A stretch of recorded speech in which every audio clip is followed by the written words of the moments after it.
ఇప్పటికి కూడా అదే అబద్ధాలు మాట్లాడితే నేను ఇంకేం చేయలేను సార్. ఈ చెప్పదు ఈ కథ చెప్పదులే, నువ్వు చాలా స్టోరీ చెప్పి ఉన్నాం కానీ ఇప్పుడు ఆమె మీద మనసు మారలేదంట, మార్పు రావట్లేదంట. ఆమె పెద్ద కిలాడి అన్నట్టు, ఇది మనోడు పెద్ద ఉత్తముడిలాగా ఇప్పుడు కొత్త డ్రామా మొదలుపెట్టు. ఎప్పుడు కూడా మాట్లాడలేదు సార్ ఆ పిల్ల. పాప ఎన్ని తప్పులు చేసిందో జీవితంలో ఆ పిల్ల. మనోడెంత ఉత్తముడో. ఇంత తెలియకుండా దొంగచాటుగా విడాకులు తీసుకెళ్తారంటే ఈ దుర్మార్గుడిని మీరు ప్రపంచం చూడండి. ఇతరికి మళ్ళీ ఎంతమంది వస్తారో పెళ్లి కూతుళ్ళు, ఎంతమంది క్యూలో ఉండాలా, ఎంతమంది నాశనం అయిపోవాలి ఇలాంటి వాటి చేతిలో మీరే నిర్ణయించుకోండి. ఇతని నిజాయితీ, ఇతని చీటింగ్ మెంటాలిటీ మీరే ప్రజలు మీరే చర్చ పెట్టేవాళ్ళ. ఇలాంటి వాడికి మళ్ళీ పిల్లల్ని ఇస్తారు, ఇలాంటి వాడిని మళ్ళీ పెళ్లి కొడుకుని చేస్తారు, మళ్ళీ ఈ చేతిలో మోసంగా ఇచ్చబడతారు. మీ పిల్లల్ని మీరే నిర్ణయించుకోండి. పేరు సతీష్, హైదరాబాద్. ఆల్రెడీ ఒక బిడ్డనికి అన్నాడు. ఇప్పుడు మన స్టేజ్ ముందు బాగా నటించాడు. ఆమె వాళ్ళతో నష్టపోయారని తీరా మేడం చూస్తే, లాయర్ ఓపెన్ చేస్తే ఆమె తెలియకుండా దొంగచాటుగా డైవర్స్ పేరు పంపించాడు. దొంగచాటుగా నా పెళ్ళం వద్దన్నాడు. ఆమె తెలియక పాపం కోర్టు అటెండ్ అవ్వలేదు, విడాకులు తీసుకున్నాడు. ఇక్కడికి వచ్చి ఏమీ తెలియటు అమ్మాయిలో నుంచున్నాడు. చక్కగా వచ్చాడు, స్వీట్గా మారాడు, బ్యాచులర్గా మరి బయటికి వెళ్తున్నాడు.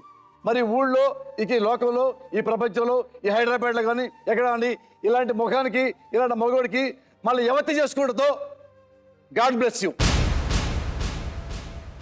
ఫోన్ అన్న తొందరగా వెళ్ళి రేపు ఎత్తుక్కుంటా ఉండు అమ్మాయిని. నెక్స్ట్ ఏ అమ్మాయిని మోసం చేయొచ్చో. God bless you.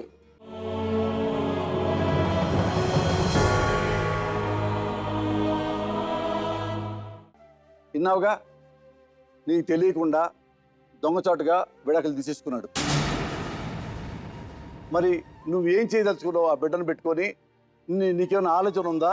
ఇప్పుడే నువ్వు ఇంకా అదే షాక్లో ఉన్నావా ఏంటి? ఏమ్మా అతను ఈ సతీష్ నీకు సంబంధం లేదు, తెలిసిపోయింది కమ్మా. నీకు విడాకులు ఇచ్చేసాడు నీకు తెలియకుండా.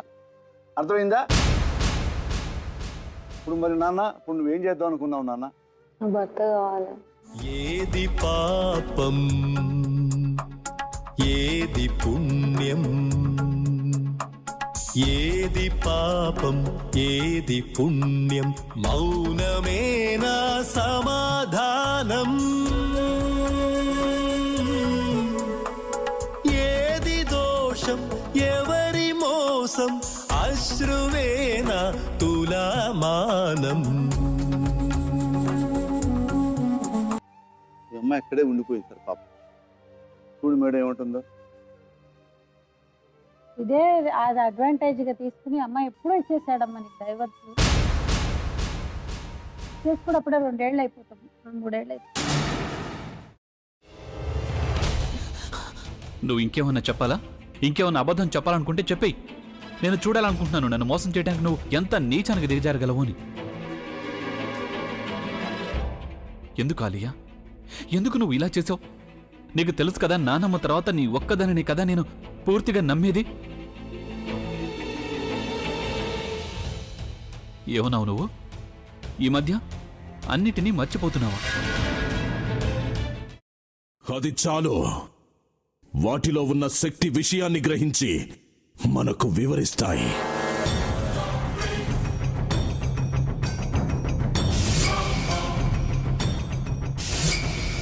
ఎవరు ఆ దండ విప్పొద్దు, గది తలుపులు తెరవద్దు.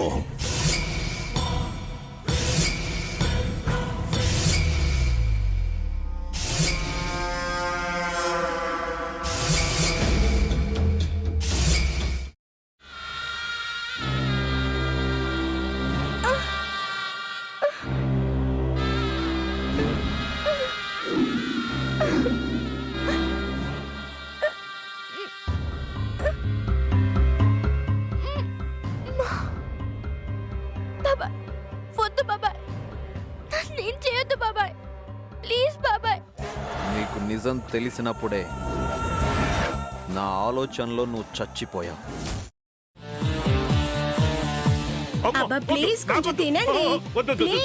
భీమారావు గారు, మీరా? ఇగో మీరా కాదు, సక్కుబాయ్. అవును, మీ పనామే లేచిపోయిందని చెప్పి కంప్లైంట్ ఇచ్చినావు కదా. రేయ్, ఆయన కంప్లైంట్ ఇచ్చింది లేచిపోయిందని కాదు, కనిపించడం లేదు అని. అట్లానా? సరే మేడం. ఇడియట్. ఆ వంట మనిషి పేరేంటన్నారు? రత్తాలు మేడం. ఏం పెద్ద మంచి నీ వంట మంచిని కూడా మేడం అని పిలుస్తావా? రేయ్ హాఫ్ బ్రెయిన్,